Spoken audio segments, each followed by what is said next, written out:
बच्चों नमस्कार। देखो, पिछली क्लास में बच्चों हमने टॉपिक स्टार्ट किया था इंग्लिश में। पार्ट्स ऑफ स्पीच हम पढ़ा रहे थे आपको, और पार्ट्स ऑफ स्पीच में आपको noun, verb, pronoun, adjective, adverb वगैरह क्लियर करने के बाद में प्रीपोजिशन क्लियर किए थे। और लास्ट क्लास में बच्चों हमने जो कंजंक्शन टॉपिक है उसका इंट्रो, उसका जो इंट्रोडक्शन है वो हमने किया था। आइए बढ़िए हम लोग देखना। टॉपिक का नाम है बच्चों कन, इधर देखना सभी लोग।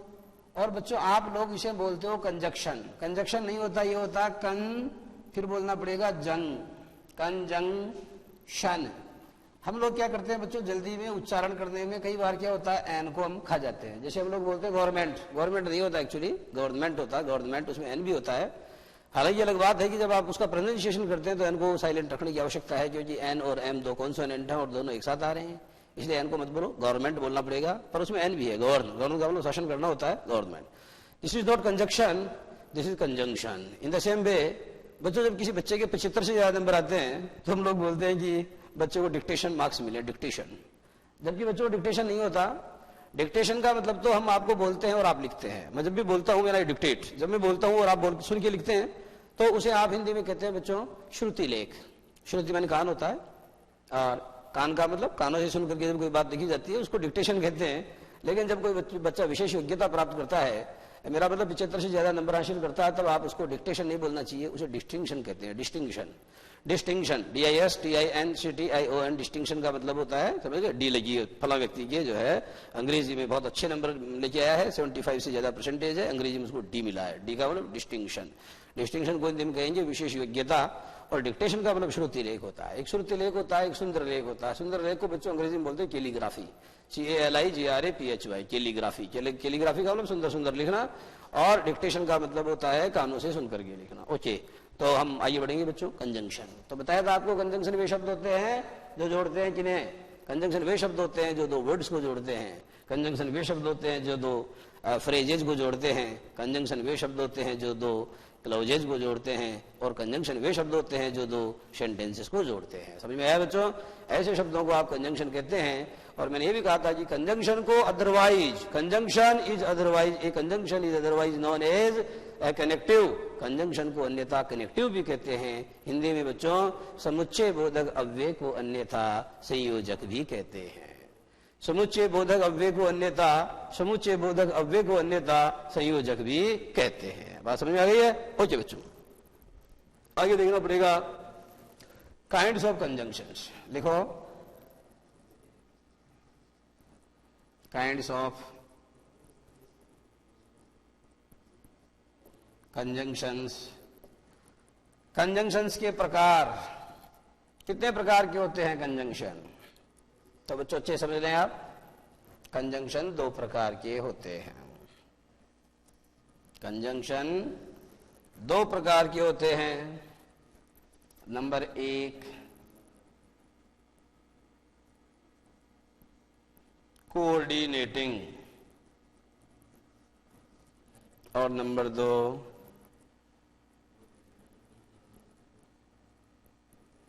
सबऑर्डिनेटिंग। एक कोऑर्डिनेटिंग होता है बच्चों, दूसरा सबऑर्डिनेटिंग होता है। और जो कंजंक्शन, जो कोऑर्डिनेटिंग है, इसको बच्चों हिंदी में आप कहेंगे समानाधिकरण। हिंदी में आप इसको क्या कहेंगे? समानाधिकरण संयोजक। समानाधिकरण संयोजक।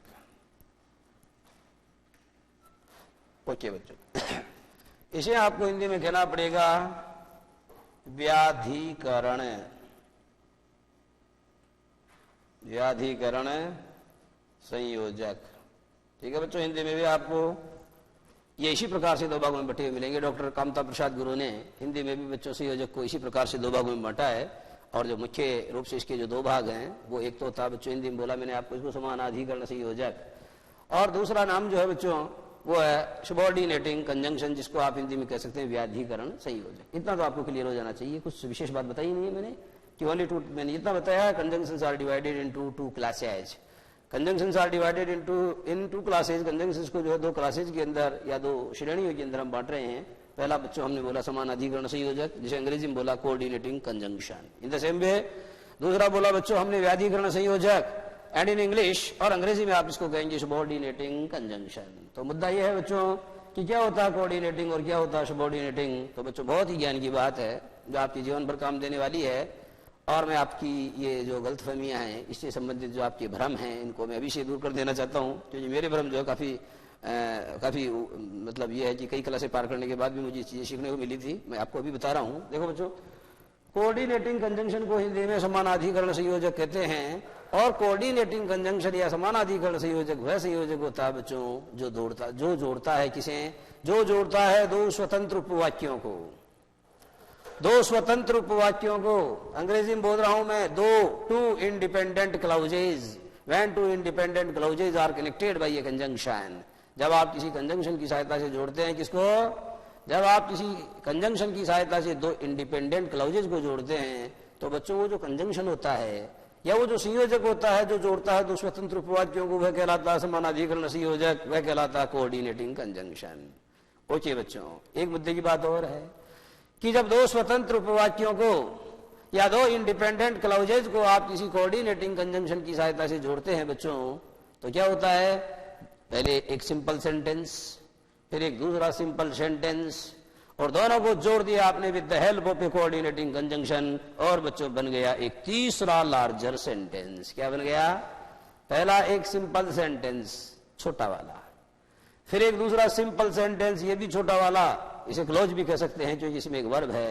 And when with the help of a coordinating conjunction, और जब किसी कोऑर्डिनेटिंग कंजंक्शन की सहायता से you connect both of them, जब आप उन दोनों को जोड़ते हैं, then forms a larger sentence, तब क्या होता है, तब बनता है एक बड़ा सेंटेंस। और वो जो लार्जर सेंटेंस होता है बच्चों, that is always known as a compound sentence, और वो जो बड़ा सेंटेंस होता है वह हमेशा कहलाता है संयुक्त वाक्य। क्या कहलाता है, वो कहलाता है हमेशा संयुक्त वाक्य। इसका मतलब ये हुआ बच्चों कि कोऑर्डिनेटिंग कंजंक्शन की सहायता से जब आप दो या दो से अधिक क्लाउजेज को जोड़ते हैं, तो जिस लार्जर सेंटेंस का फॉर्मेशन होता है वह हमेशा कहलाता है कंपाउंड सेंटेंस। क्या कहलाता है बच्चों, वह हमेशा कहलाता है कंपाउंड सेंटेंस, जिसे हिंदी में कहेंगे आप संयुक्त वाक्य। क्या बोलेंगे हिंदी में बच्चों, आप उसे संयुक्त वाक्य बोलेंगे। समझ में आ रहा है।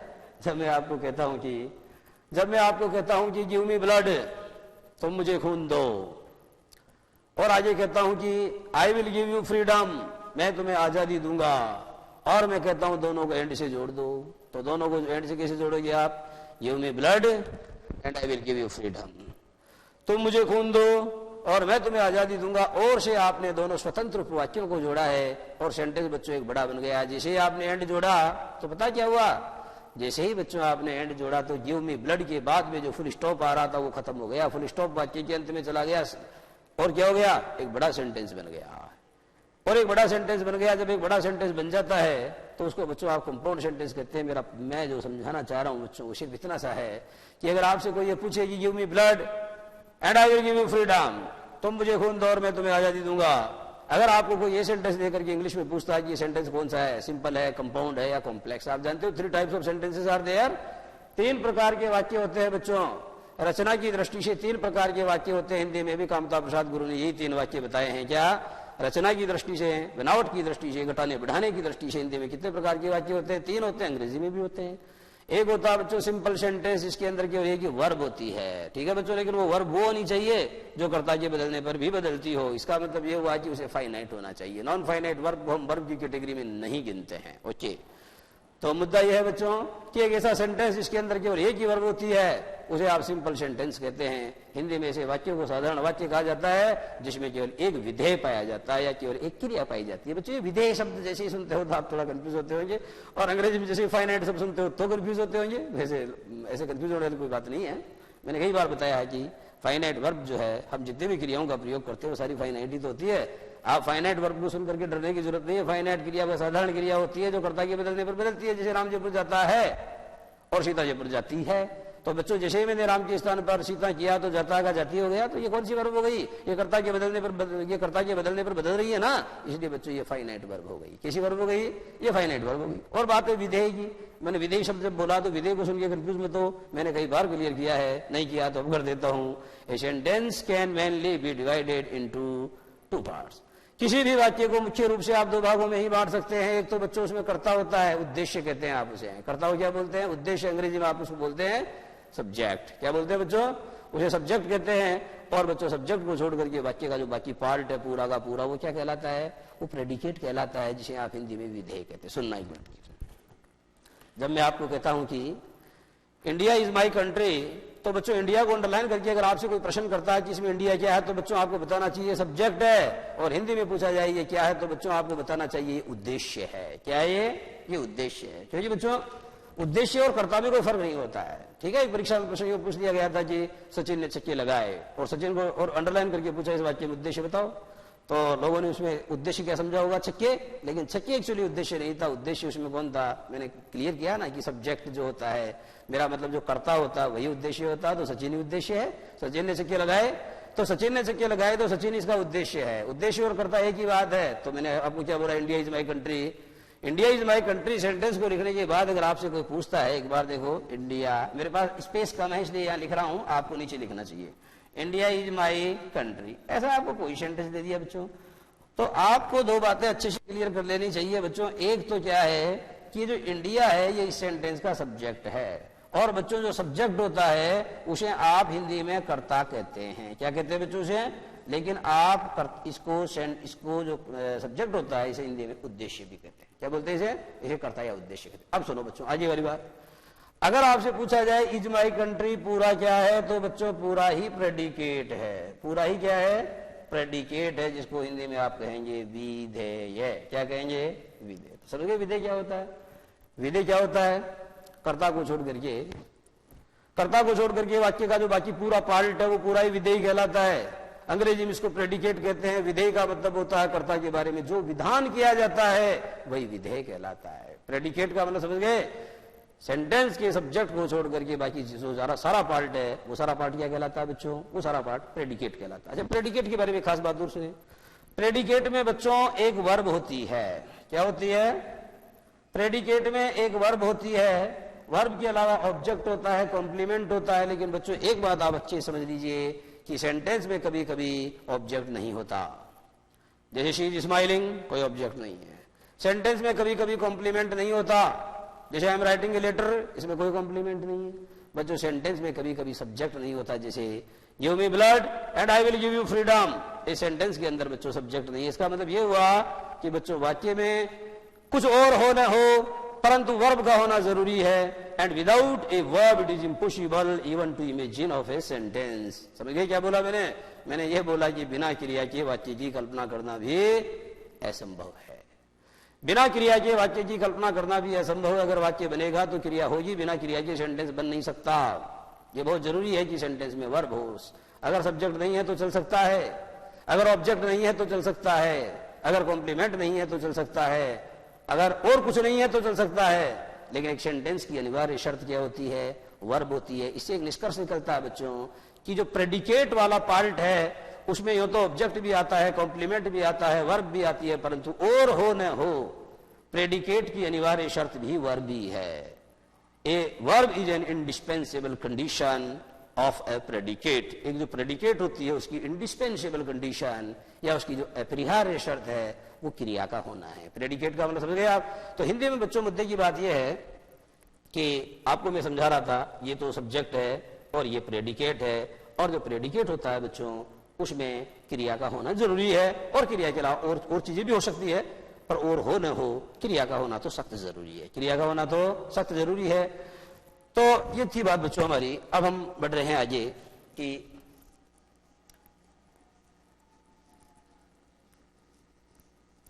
Give me blood and I will give you freedom. ये सेंटेंस मैंने आपको बताया, give me blood and I will give you freedom.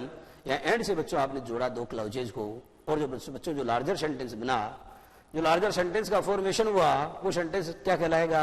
अगर आपको हिंदी में पूछा जाता है कि तुम मुझे खून दो मैं तुम्हें आजादी दूंगा, तुम मुझे खून दो और मैं तुम्हें आजादी दूंगा, और हिंदी में पूछा जाता है ये कौन सा वाक्य है, तो बच्चों हिंदी भी संयुक्त वाक्य है, भाषा का अंतर और कुछ नहीं है। और अंग्रेजी में क्या कहलाएगा?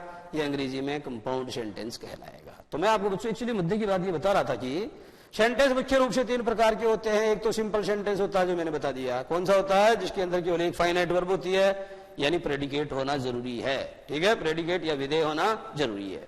संयुक्त वाक्य बच्चों वह होता है, सॉरी साधारण वाक्य समझ गए, साधारण वाक्य अंग्रेजी में बताया मैंने एक तो, और हिंदी के अंदर आप साधारण वाक्य का मतलब जिसके अंदर एक विधेय का होना जरूरी होता है, विधेय से मतलब बच्चों उसके उसमें एक क्रिया का होना सख्त जरूरी होता है। क्लियर है? ओके।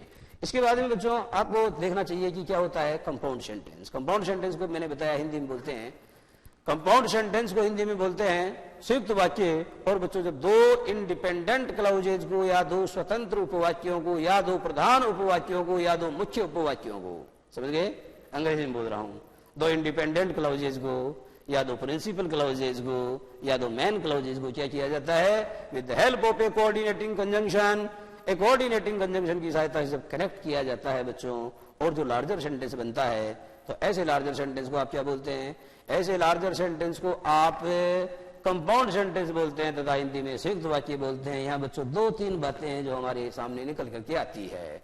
कंपाउंड सेंटेंस की पहली शर्त यह है कि उसमें एक कोऑर्डिनेटिंग कंजंक्शन होना जरूरी है। अब मुद्दा आपके सामने यह आ रहा होगा कि सर कोऑर्डिनेटिंग कंजंक्शन कौन कौन से होते हैं, उस पर भी चर्चा करूंगा कि कौन कौन से होते हैं और वो आपको जो है कैसे याद होंगे, क्यों याद होंगे और कैसे याद होंगे, ये मूल मंत्र भी मैं आपको बताऊंगा। बहरहाल आपको इतना समझना है कि अगर कोई कंपाउंड सेंटेंस है तो बच्चों सबसे पहली बात तो यह है कि उसमें निश्चित रूप से क्या होगा, उसमें निश्चित रूप से एक कोऑर्डिनेटिंग कंजंक्शन होगा। पहली बात, अगर एक कंपाउंड सेंटेंस है तो उसमें निश्चित रूप से क्या होगा, उसमें निश्चित रूप से जो फाइनाइट वर्ब है उनकी संख्या एक से ज्यादा होगी। बात समझ में आ रही है? अगर किसी सेंटेंस में केवल एक ही फाइनाइट वर्ब है बच्चों तो वो सिंपल सेंटेंस है, लेकिन अगर किसी सेंटेंस में एक से ज्यादा फाइनाइट वर्ब है तो बच्चों वो कंपाउंड सेंटेंस भी हो सकता है और वो कॉम्प्लेक्स सेंटेंस भी हो सकता है, वो संयुक्त वाक्य भी हो सकता है, वो मिश्र वाक्य भी हो सकता है। अब समस्या यह है कि कैसे पहचानेंगे कि ये संयुक्त वाक्य या मिश्र वाक्य है। संयुक्त वाक्य होगा बच्चों तो उसके अंदर जो दोनों उपवाक्य होंगे, दोनों क्लाउजेज होंगे, वो दोनों अपने आप में स्वतंत्र होंगे, वो अपने अर्थ के लिए, अपने मीनिंग के लिए किसी दूसरे के ऊपर डिपेंड नहीं करेंगे।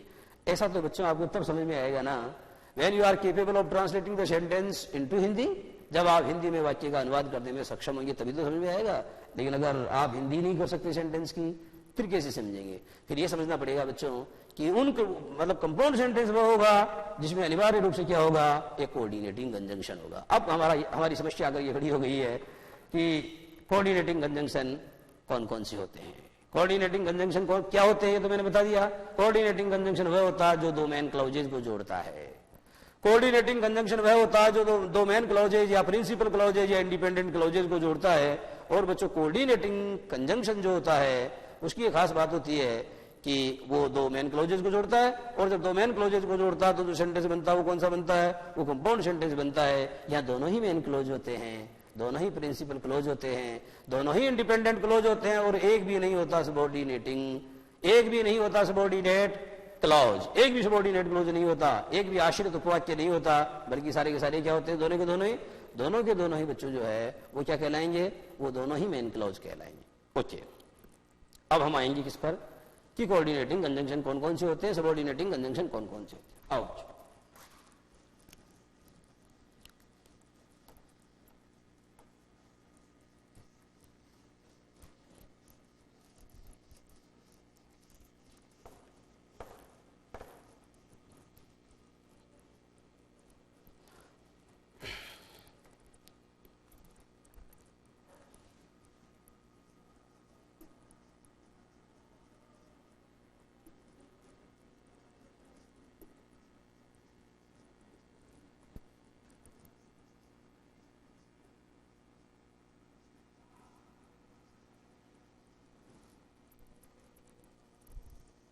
कोऑर्डिनेटिंग कंजंक्शन,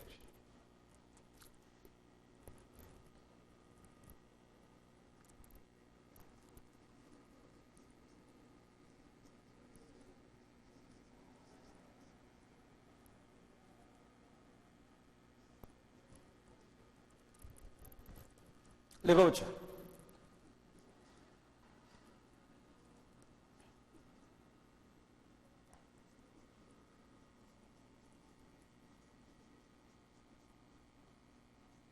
ऐसे याद करना पड़ेगा आपको। एफ का मतलब बच्चों फैन बॉय कुछ नहीं है, ट्रिक है, केवल ट्रिक के माध्यम से मैं आपको चीजें याद करा रहा हूं। तो एफ जो है बच्चों, एफ का मतलब 4 होगा, और फोर में आप जोड़ दो कि देयर फोर के अंदर भी फोर छिपा हुआ है, तो इसके साथ में आप देयर फोर भी ऐड कर सकते हैं। और बच्चों आप जानते हो कि देयर फोर का तथा सो दोनों का मीनिंग ही इसीलिए होता है, इसलिए इसको कोरिलेट करके आप इसे भी याद कर सकते हैं, for their four so. Okay बच्चों, इसके बाद बच्चों ए आएगा। ए बराबर आपको लिखना पड़ेगा एंड या एज वेल एज। ऐसा इसलिए बच्चों क्योंकि देखो ये ए से स्टार्ट हो रहा है, ये भी ए से स्टार्ट हो रहा है, ठीक है। तो दो आपको याद हो गए, फॉर देयर फॉर सो। देखिए हाँ बोल बोल के लिखना आपको। एफ का मतलब होगा बच्चों फॉर देयर फॉर सो, और ए का मतलब होगा and as well as, and या एज वेल एज। ओके, ये लिखो साफ साफ।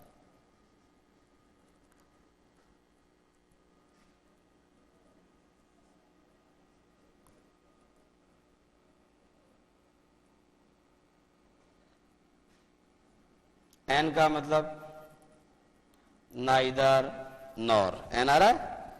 और इसी से बच्चों आप याद कर सकते हो, साथ में इसी में छिपा हुआ है आइदर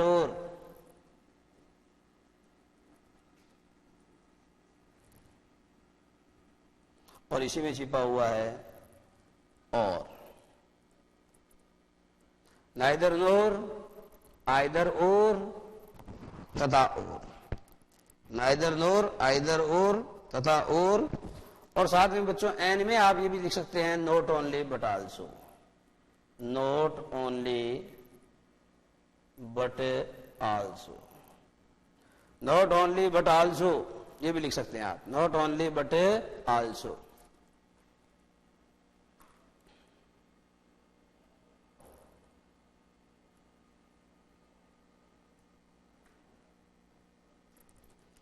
फिर आएगा बच्चों बी। बी बराबर लिखना पड़ेगा बट, और लिखना पड़ेगा बोथ एंड, दोनों की शुरू में भी आ रहा है, क्लियर।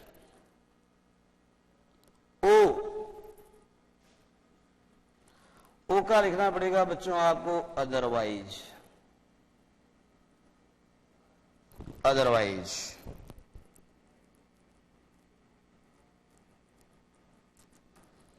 और देखो फिर बच गया वाई, वाई का लिखोगे आप yet, still,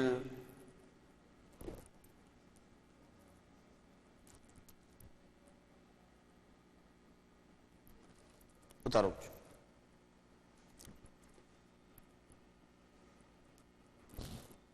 yet still however, yet still however,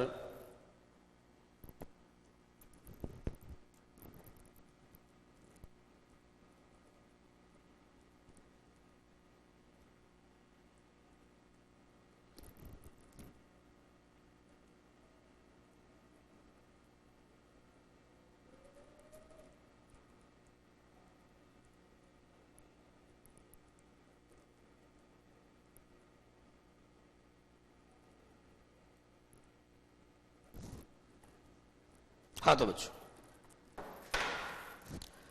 समझना शुरू कीजिए आप। These are the coordinating conjunctions, ये होते हैं कोऑर्डिनेटिंग कंजंक्शंस, जिसे आप हिंदी में कहते हैं समानाधिकरण संयोजक। एफ का मतलब बच्चों फॉर देयर फॉर सो, बोल बोल के याद करना पड़ेगा, for there for so. Okay, A का मतलब बच्चों दोनों ऐसे स्टार्ट हो रहे हैं, एंड तथा एज वेल एज। एन का मतलब होगा बच्चों नाइदर नोर, और इसी में छिपा हुआ आइदर और, इसी में छिपा हुआ है और बच्चों एन से स्टार्ट हो रहा है तो इधर भी एन से not only but also. Okay, इसके बाद में आप देखेंगे बी। बी में बच्चों दोनों बी से स्टार्ट हो रहे हैं बट बोथ एंड, और ओ का मतलब होगा बच्चों अदरवाइज और एल्स, अदरवाइज और एल्स। अदरवाइज का मतलब अन्यथा होता है, एल्स का मतलब भी वैसा ही है। और वाई का मतलब होता है बच्चों यट, यट यानी तो भी, स्टिल यानी तो भी, और हाउएवर का मतलब भी तो भी या तथापि, इन सब की मीनिंग एक जैसे है। फोर का मतलब होता है लेकिन वो प्रीपोजिशन का काम करता है तब होता है। यहां बच्चों फोर का मतलब होगा बिकॉज, क्योंकि। यहां फोर का मतलब क्या होगा, फोर का मतलब होगा बच्चों यहां बिकॉज या क्योंकि। ओके,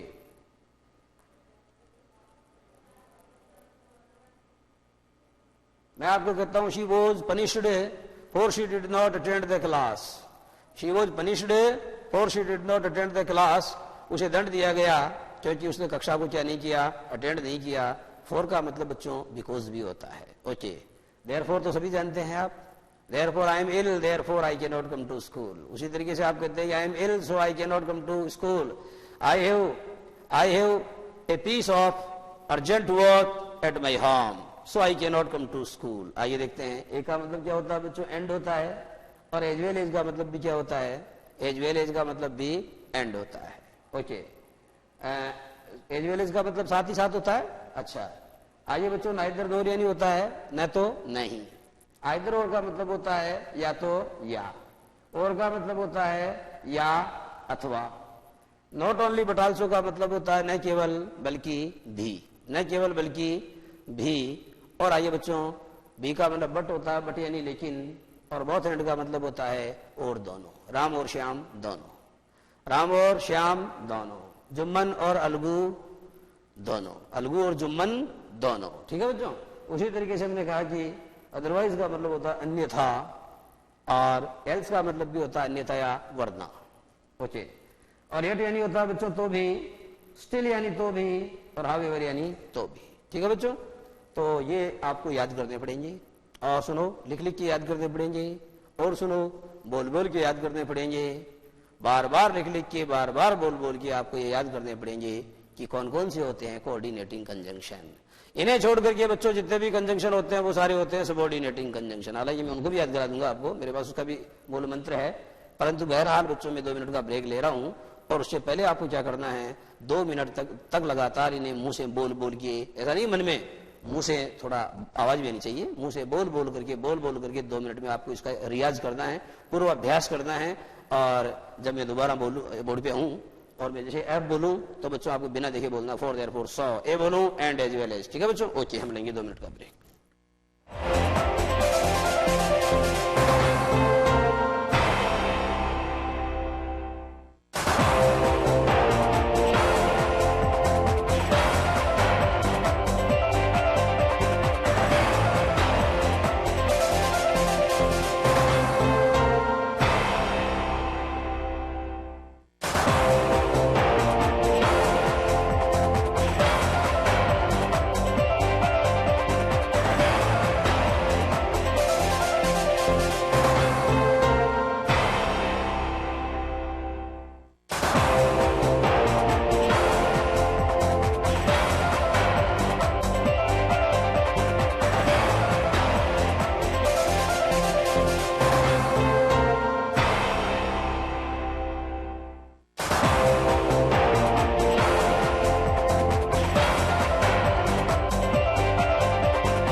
हाँ तो बच्चों बताइए, बात हुई थी हमारे बीच में, बताओ बच्चों एफ का मतलब क्या होगा। एफ जो है इसमें कौन से कंजंक्शन आएंगे, तो एफ वाले के अंदर बच्चों आपको दिख रहे होंगे, एफ वाले में आएंगे फॉर देयरफॉर सो, ए में कौन से आएंगे, ए वाले में आएंगे एंड एज वेल एज, एन में आएंगे आइदर नोर आइदर और या नॉट ओनली बट आल्सो, और बी वाले पार्ट में आएंगे बट बोथ एंड, ओ वाले में आएंगे अदरवाइज एल्स, और वाई वाले में आएंगे यट माने तो भी, स्टिल यानी तो भी, और हावेवर यानी तो भी। तो बच्चों हमने इनको किस प्रकार से श्रेणीबद्ध किया, देखो बच्चों अर्थ के आधार पे, इसका मतलब भी तो भी, इसका मतलब भी तो भी, इसका मतलब भी तो भी, इसलिए यहां इनको रखा है। ओ में बच्चों हमने देखा कि ओ से स्टार्ट हो रहा है अदरवाइज, और अदरवाइज का मतलब होता है अन्यथा, और एल्स का मतलब भी अन्यथा होता है। ये माना कि इसकी स्पेलिंग तो इसी स्टार्ट हो रही है पर अर्थ की दृष्टि से समान है। ओके, बी में बच्चों आपने क्या देखा कि अर्थ दोनों के अलग अलग हैं, परंतु ये भी बी से स्टार्ट हो रहा है, ये भी बी से स्टार्ट हो रहा है। और एन में आपने क्या देखा, नाइदर, और बच्चों नाइदर में छुपा हुआ है आइदर, और नाइदर नोर, आइदर और इन्हीं में छुपा हुआ बच्चों और नॉट ओनली बट आल्सो की स्पेलिंग भी एन से स्टार्ट हो रही है। और यहाँ बच्चों आपने देखा ये भी ऐसे स्टार्ट, ये भी ऐसे स्टार्ट। यहाँ बच्चों आपने देखा फोर, और फोर छुपा हुआ देयर फोर में, यहाँ भी फोर छुपा हुआ है। और बच्चों आपने देखा इसका मीनिंग इसलिए होता है और इसका मीनिंग भी इसलिए होता है, ये दोनों अर्थ की दृष्टि समान है। इस तरीके से आप इन्हें याद कर सकते हैं। ये सारे क्या कहलाते हैं बच्चों, these are known as coordinating conjunction. अगर बच्चों कोऑर्डिनेटिंग कंजंक्शन समझ में आ गया तो कंपाउंड सेंटेंस को समझना बिल्कुल आसान हो जाएगा, क्योंकि जिस किसी भी सेंटेंस में कोऑर्डिनेटिंग कंजंक्शन आपको दिखाई देगा तो बच्चों आपके लिए बड़ा आसान हो जाएगा ये पहचानना कि ये कौन सा सेंटेंस है, ये कंपाउंड सेंटेंस है। अगर बच्चों दो सिंपल सेंटेंसेस को या दो क्लाउजेज को आपने कोऑर्डिनेटिंग कंजंक्शन की सहायता से जोड़ा है तो हर सूरत में जो लार्जर सेंटेंस का फॉर्मेशन होगा बच्चों, जो लार्जर सेंटेंस का फॉर्मेशन होगा वह हर सूरत में कंपाउंड सेंटेंस होगा। परंतु बच्चों केवल कोऑर्डिनेटिंग कंजंक्शन को देख करके ही उसे कंपाउंड सेंटेंस नहीं बताना चाहिए, क्योंकि ये भी देखना चाहिए कि उसमें फाइनाइट वर्ब एक है या एक से ज्यादा है। जैसे जब हम कहते हैं कि Virat and Anushka are friends, तो Virat and Anushka are friends में बच्चों आप क्रिया देखो कितनी, how many verbs are there, एक ही तो वर्ब है आर, इसके अलावा कोई दूसरी वर्ब ही नहीं है। अगर कोई दूसरी वर्ब नहीं है बच्चों तो इस सेंटेंस को आप कंपाउंड सेंटेंस कैसे कह सकते हो। कंपाउंड सेंटेंस तो तब होगा ना जब उसमें पहली बात तो क्या होगा, एक कोऑर्डिनेटिंग कंजंक्शन होगा, तो वो तो है एंड आ रहा है, परंतु बच्चों वो तब होगा जब उसके अंदर फाइनाइट वर्ब जो होती है उसकी संख्या एकाधिक होनी चाहिए, मोर देन वन होनी चाहिए। क्लियर? ओके, आगे देखिए। ये बच्चों ने फैन बॉय के माध्यम से आपको कोऑर्डिनेटिंग कंजंक्शन याद करवाए हैं। I am going to divide these conjunctions again into their four subdivisions. मैं बच्चों ये जो सारे कोऑर्डिनेटिंग कंजंक्शन आपको मैंने याद करवाए हैं इन सबको हम जो है इनकी विशेष गुणों के आधार पर हम इन्हें चार भागों में, चार अलग अलग श्रेणियों में बांटने जा रहे हैं। ठीक है बच्चों, तो वो कौन कौन सी श्रेणियां हैं वो श्रेणियां मैं आपको बताता हूं।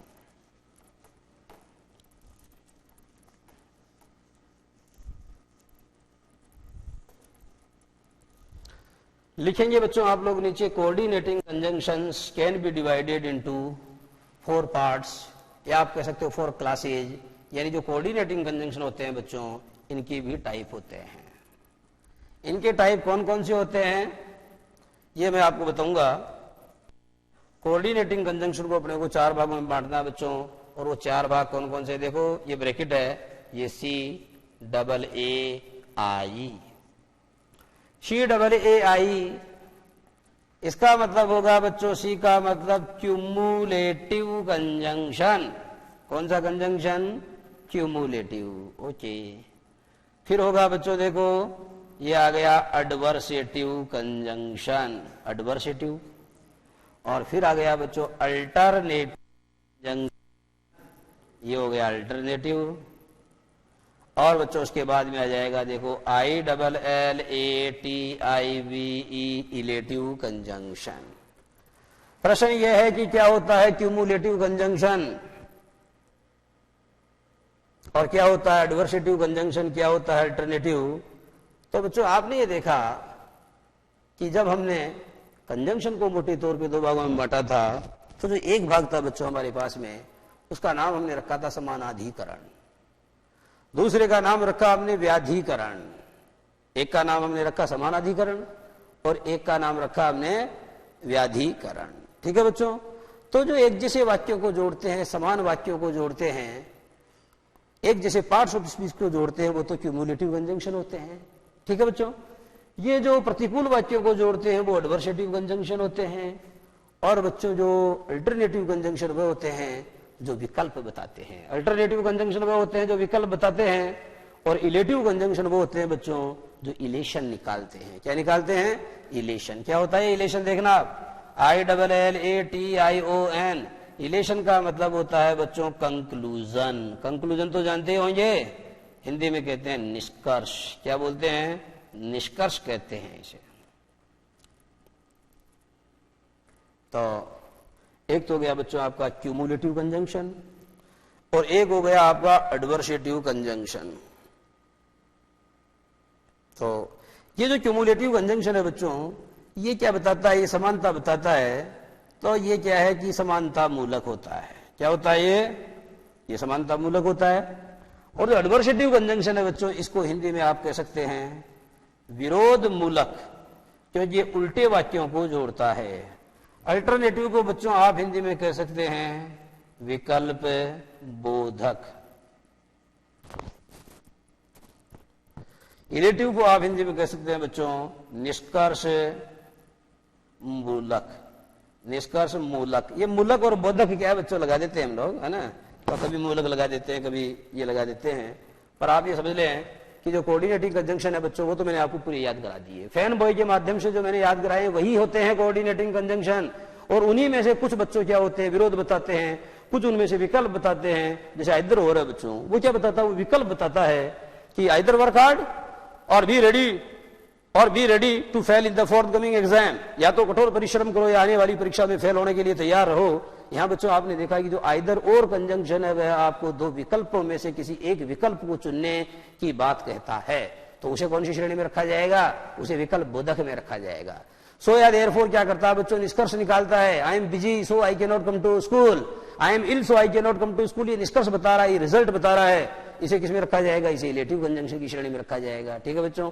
एंड क्या करता है, समान को जोड़ता है। स्वराज्य is my birth right and I shall have it. स्वराज्य मेरा जन्मसिद्ध अधिकार है और मैं इसे लेकर रहूंगा। तो बच्चों आपने क्या देखा, ये समान वाक्यों को जोड़ रहा है, समान वाक्यों को जोड़ रहा है, इसलिए क्यूमुलेटिव में आएगा। और एडवर्सेटिव का मतलब बच्चों राम ने खूब मेहनत की परंतु फेल हो गया।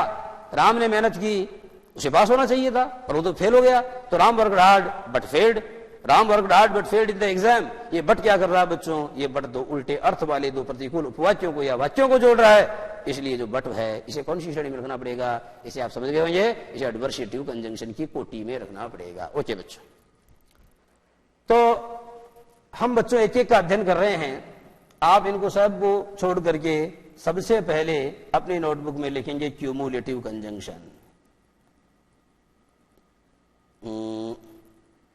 क्यूमुलेटिव कंजंक्शन, इसमें आएंगे बच्चों ये वाले कंजंक्शन क्यूमुलेटिव में। कौन कौन से आएंगे, BAAN बाण।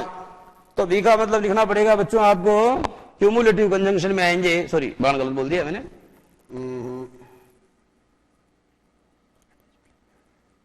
सही है, बाण लिखो आप। ये हो गया बच्चों। इसको यो कर सकते हैं, बी का मतलब लिखेंगे आप बोथ एंड। ओके, ए का मतलब लिखेंगे बच्चों आप केवल एंड। और इस ए का मतलब लिखेंगे आप एज वेल एज।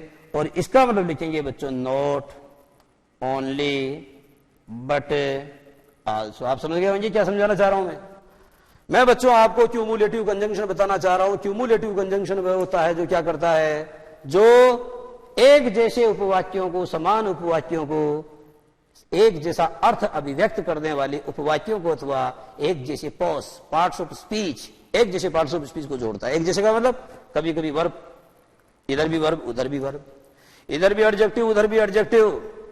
और कभी कभी क्या होता है बच्चों, इधर भी नाउन उधर भी नाउन, इधर भी नाउन उधर भी नाउन। ये समझ रहे जब भी ये पार्ट्स ऑफ स्पीच को जोड़ेगा तो दोनों पार्ट्स ऑफ स्पीच एक जैसे होंगे।